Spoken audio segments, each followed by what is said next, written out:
we know we got to come together, and we know this isn't the last one. We're looking at this site, but there's a volcanic ore body where they're looking in several other, this Aquila has several other interests in Wisconsin.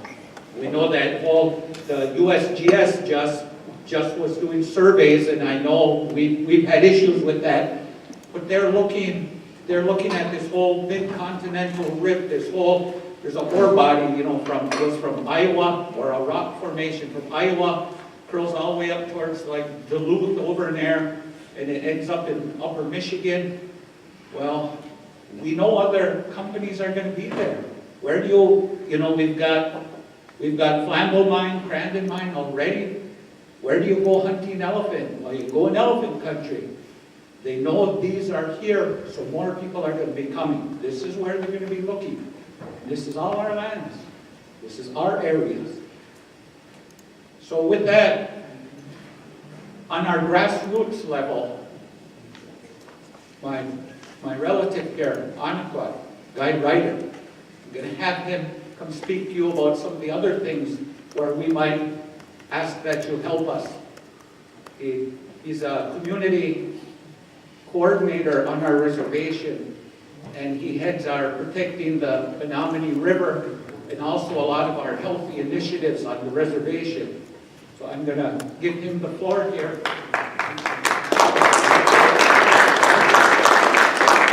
He called and asked me what color shirt I was wearing, and I made the mistake of telling him. You guys want to get up, take a stretch, or should we just go to it?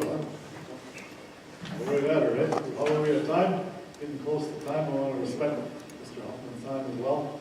I'm going to try to keep this short, and I know I've kind of heard the stories about when you mess with Ojibwe's lunchtime, so I don't want to go into that.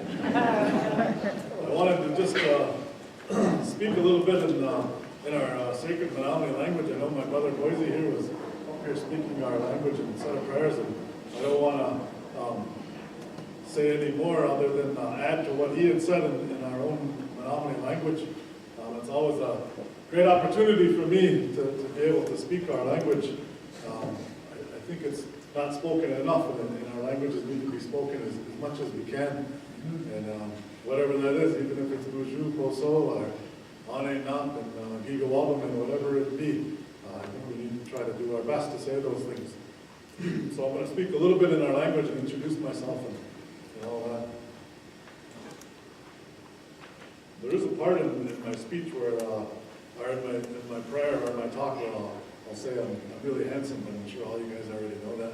Too much language, so that must be there, huh? Masanoa, kasi mana tu, ana ko na takan na mana kikitim. Wa mana din skespia mauli nature mata manela shik nature macho power. Ayosa aitu wa ana tswana bin ko ta mata sir shik skoswa nails. Wait sakasiwa ketchiwa inchiana mauli wa nase wa ana ni sakats mone on that na Spamio Attica, the Nominal Attica, the Maso Skilikinica, Ochikasa Inica, Salano Inica,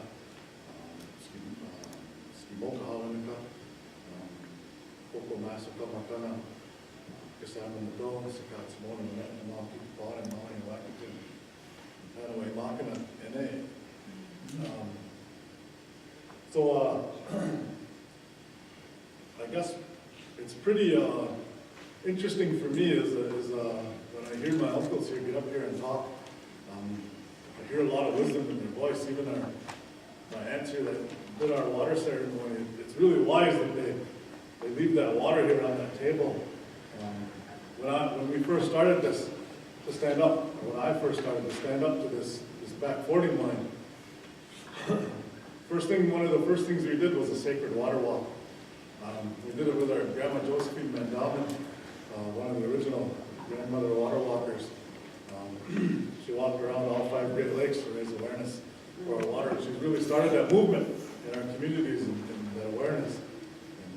And, during that walk, she had talked about how our Nepe, our Nibi, it's it's alive, and it hears, and it holds memory.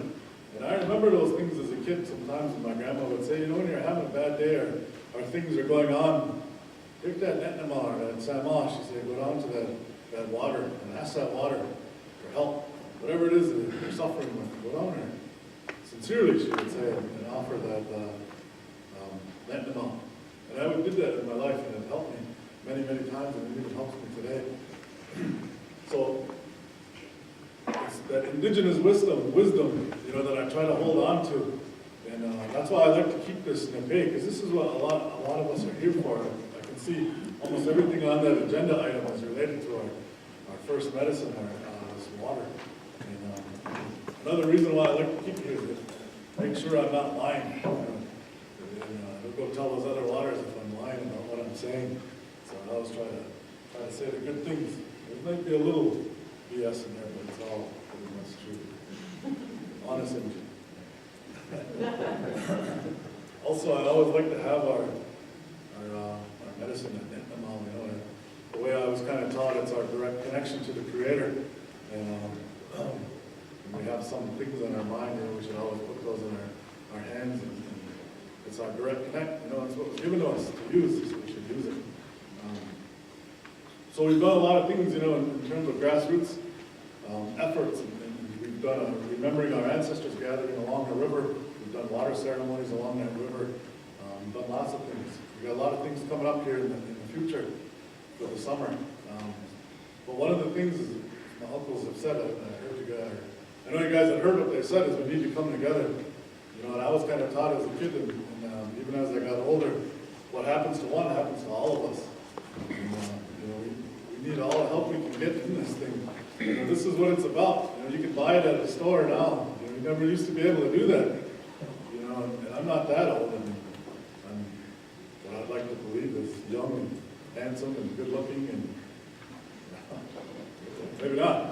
But I speak in a lot of communities, and we've been doing a lot of things on our speaking tour, which we have a Save the Menominee River speaking tour. We go to a lot of college campuses, we go to a lot of communities.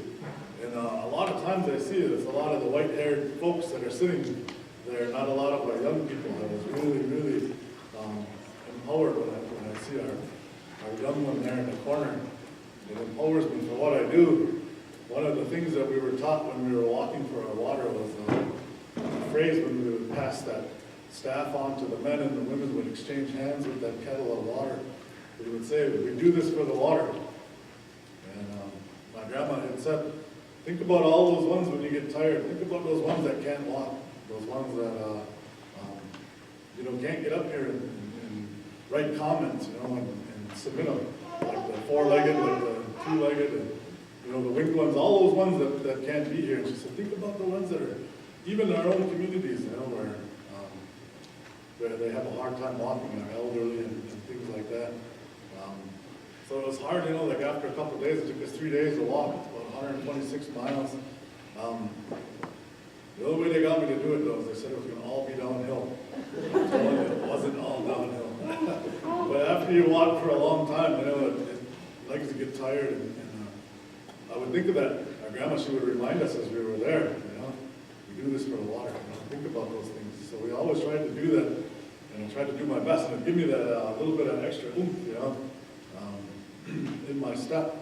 And I guess one of the things that I really appreciate is, you know, our leadership here, as you guys are here right now, says a lot. You know, it says your commitment to what it is that matters to you guys. And I hear my uncle say that we should offer tobacco, and maybe we will do that. And I'll talk to my chief here and see what he says about that. But you know, I'm here to ask you guys for help. We need all the help we can get. And I'm asking every one of you who's in here, you know, we need help. Not to mow you, not to mow it up, you know, help us. That's the things that we are asking. You know, we do it in a good way. Try to be mindful, you know, and be present in our lives. And you know, if we stand together, you know, anything is possible. You see the beginnings of it out, standing around, but that's been going on for a long time.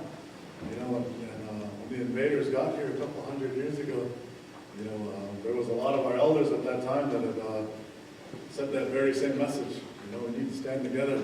We've always resisted as people, and we're still resisting. You can hear it in here when you hear our languages being spoken and the things that my uncles here are talking about, and some of the other speakers that are here. So I was at a UW Waukesha yesterday, or Tuesday, and one of the things that I had asked the group, and I would want to ask you guys that same thing is how many, by show of hands, feel that our country is heading in a direction that's good, or that we're optimistic about our future?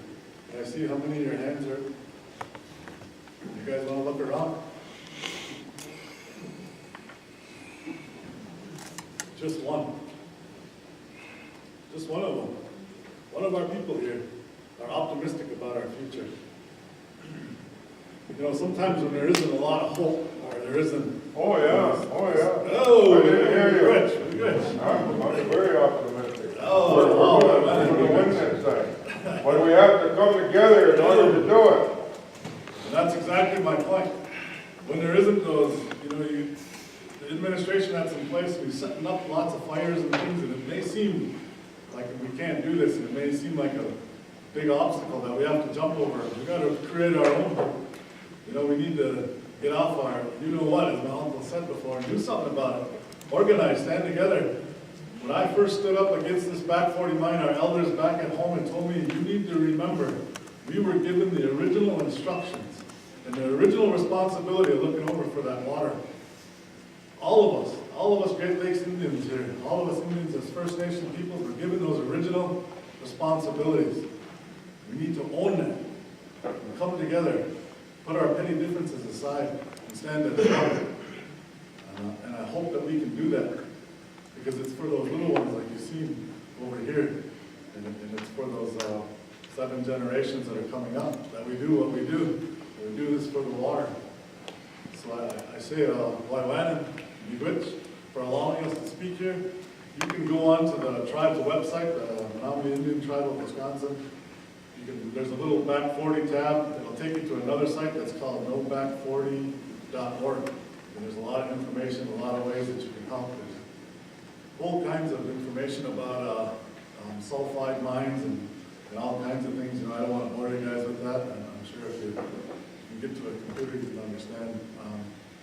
So there's a lot of things like that, and we have a lot of events coming up, and if there's a way that you guys feel that you can help, and I know you can, let's do it. Well, then, we're good.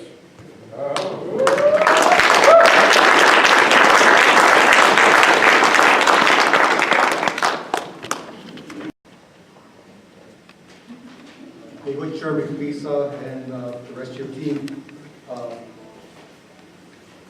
You know, just some of the strong words I heard. You know, we do need to stand together. Not specifically just, you know, behind the support of Menominee, but stand alongside the Menominee. I recall, you know, 30 years ago when, you know, the spearfishing